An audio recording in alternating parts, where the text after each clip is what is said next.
Hi, it's Father Bob. I hope you're well.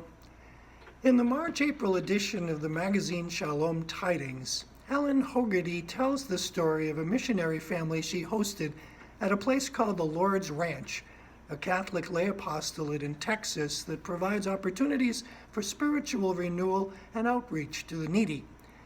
The parents and children had just returned from a mission in a third world country. They were living in a very poor neighborhood, and people often came to them asking for food. They received a modest monthly stipend, which didn't always last the whole month.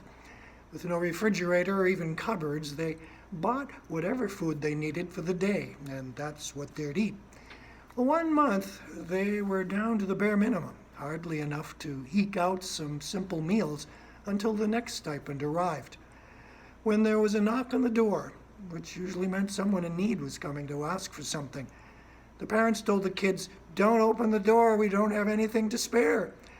Mom and Dad knew they hardly had enough to feed their own family, but the kids, horrified, told their parents, "Where's your faith?" One of the kids said, "If you trust in yourself, you leave no room for God to do marvels." Corrected by their children, the parents opened the door, and sure enough, it was someone asking for help. And the kids began to give away everything they had on hand to a family needier than themselves. "All right, here we are," the dad said after he closed the door. "We're going to be very hungry this week." As he relayed the story to Ellen, he then said, "Oh, me of little faith. You should have seen the provision that came flowing in that week. Somebody brought some rice, another person came with a wheelbarrow full of coconuts, someone brought some sugar cane. We also got invited out to eat that week. We were shown again the truth of God's word as heard in the Gospel of Luke, when Jesus told his disciples, 'Give, and it will be given to you. A good measure, pressed down, shaken together, running over, will be put into your lap. For the measure you give will be the measure you get back.'" This story gives you and me reason to ask ourselves, where is my trust?